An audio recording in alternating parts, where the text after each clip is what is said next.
This is Frank Fantini. We are with Mike Pollock this morning. Mike is the head of Spectrum Gaming, which is one of the world's leading gaming research firms and consultancies. And it's always special to talk with you, Mike, because you have that view of the industry as it changes with all the work that you do on behalf of various jurisdictions as well as companies. What are the big trends this year that you see? Frank, there's actually several. One is that we're doing a lot of work in lotteries, and that's not coincidental, because lotteries and casinos, as you and I know them, the brick and mortar casino industry, are not operating in the same silos that they have historically operated. And this is an important trend that 2, 3, 5, certainly by 5 years from now, you're going to be talking about effectively one gaming industry. And that's going to rear its head in a lot of ways. And obviously the other trends are how are we going to attract millennials to the casinos? And I think the third trend is states, and this is a welcome trend, states that have established their tax policies in earlier eras are being forced to rethink those tax policies. And those are, I would say, the three macro trends that we're following. One of the things that we've seen at an accelerated pace is convergence because of changes of technology and globalization. I made reference in an earlier interview, I think with James Maida, to Churchill Downs. You know, a decade ago, who would have ever thought that this sort of staid old horse racing company would be a social gaming company as well as a casino operator? And that really speaks to this first point. So maybe we should just take these, Sure. each of these one at a time. Tell us how you see this convergence. Well, we talk about lotteries, and again, you can use that Churchill Downs example within that larger context. It's technology that is driving this inevitable convergence. And I hope it's a convergence and not a collision, because the world, in every retail business that you can conceive of, is having some form of online presence. It's interesting that when I speak to people in the brick and mortar gaming industry, and I tell them, be careful because lotteries are entering your space, and you're entering, because of the technologies both going online, there's a complacency because they think, well, what's the problem if you're selling the Thursday night quick pick online? What's the problem with that? It's not a problem per se, but that's not what we're talking about when we talk about lotteries going online. As you note, the technology is driving this process. And if you look at perennially popular games on the casino floor, take Wheel of Fortune as an example. Wheel of Fortune also happens to be one of the most popular instant ticket games that lotteries sell. What is an instant ticket game online? It's a slot machine. Correct. So that's where the convergence is going to be. So are they going to compete against each other? Who's going to regulate it? Are they going to be operating under different sets of regulations in the same state with different tax mechanisms? Questions that have to be answered. We think there are answers because fundamentally, states have to look at what's in their best interest, what's the best policy for the state. And ultimately, we think the best policy is what can drive employment, what can help in certain states promote tourism, selling more goods and services. And by definition, that means the brick and mortar casino industry. But does that mean that there's no place for the lotteries? Absolutely not.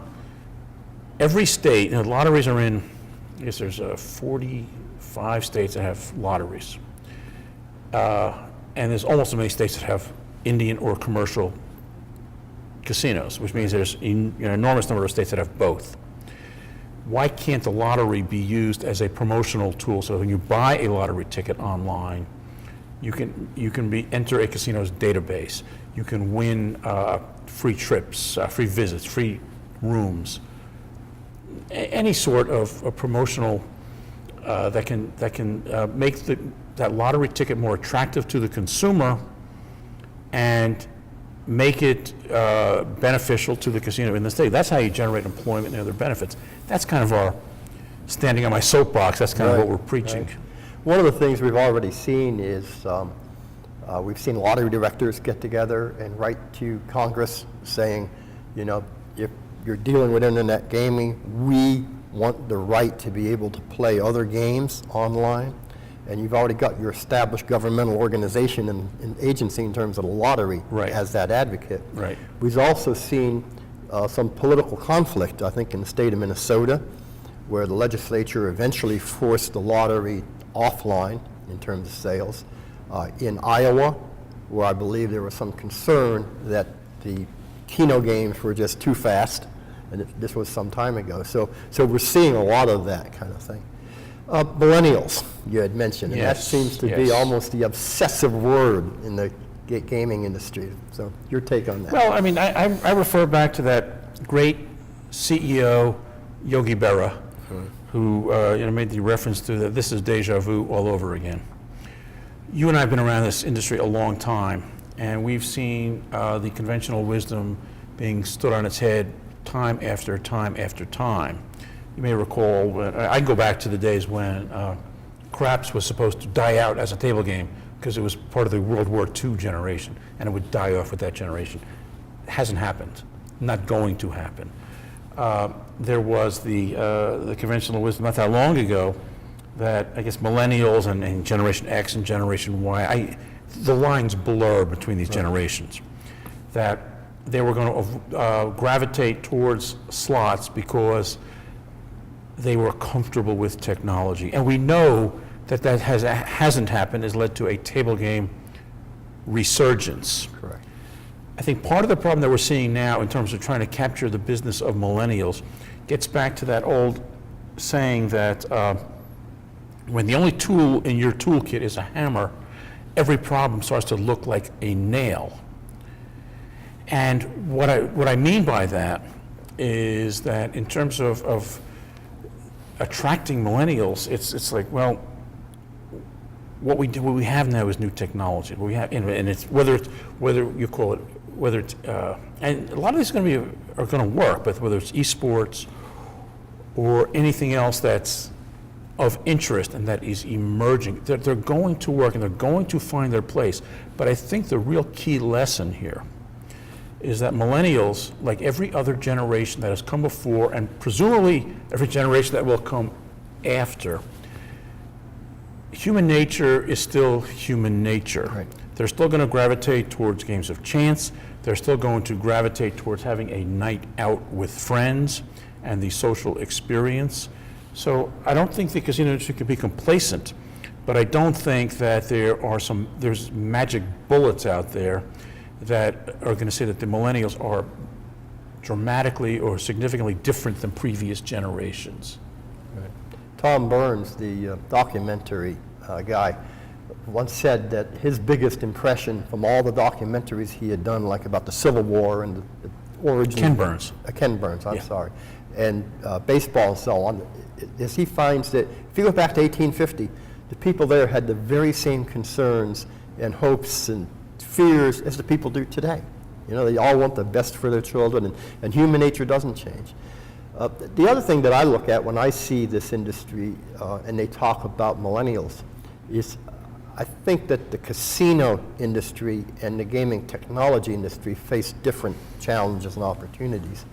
To me, a casino is a place, it has evolved into an entertainment center, and they can make money with Uber nightclubs, with all of these other things that don't necessarily involve the slot machine. How do the gaming technology companies appeal to that generation that wants the social experience? My take on that is that the gaming technology companies have to recognize, they have to look at what has worked in the past and not assume that we're going to throw out what's worked in the past. They have to essentially adapt their technologies to the marketplace, and rather than, and this is sounds like an oversimplification, but rather than say that the marketplace has to adapt to our technology, I think that that's not an effective approach. And I think that the companies that will win, the providers that will win, are those that recognize the consistency in human nature, that can provide technologies that essentially promote and advance what we know about human nature. The social experience, the willingness to take reasonable risk in games of chance, and not be fall in love with technology for technology's sake. I think that's been a problem in the past. That's what I would caution against. Your third theme was, or is, the tax regimes. Yes. Go ahead. Well, what we're looking at, I mean, you have to realize that in many states, you're talking about tax rates that are just absurd, that would not work in almost any other industry. And they may have worked on day one, but day one's gone. And casinos have to recognize that their competitive landscape has changed. They compete against casinos in other states. Sometimes they're competing against new casinos in their own states. They're competing against other sources of discretionary income. And to be able to operate under high tax rates is not one hand tied behind your back, and arguably both hands tied behind your back.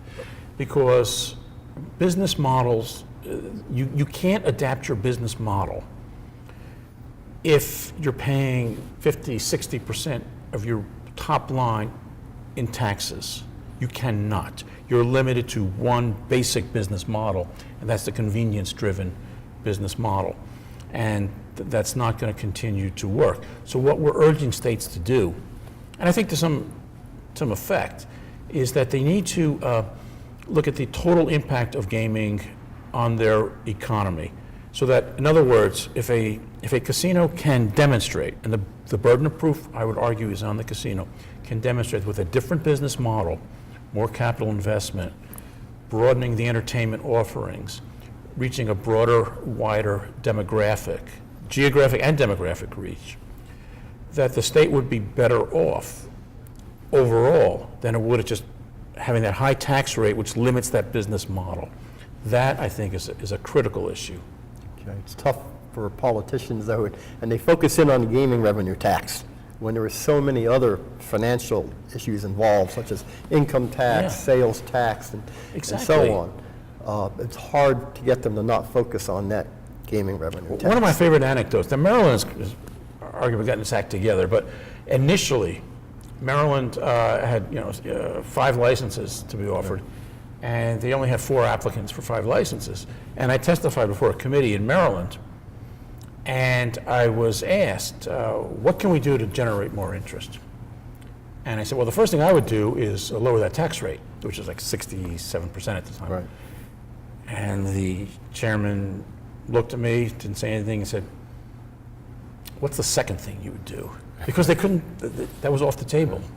That can't be off the table. But they did eventually amend their taxes in Maryland to allow, as people expand and bring in tables, that the tax rates on slot machines went down. Well, and you can't, obviously, we all know you can't operate tables and slots at the same tax rate, unless it's a low tax rate, like a New Jersey rate. Right. But I think they actually brought the slot tax down as well. I believe you're right, yeah. Based off commitments that the casino operators Yes. made. Mike, as always, it's very interesting and insightful.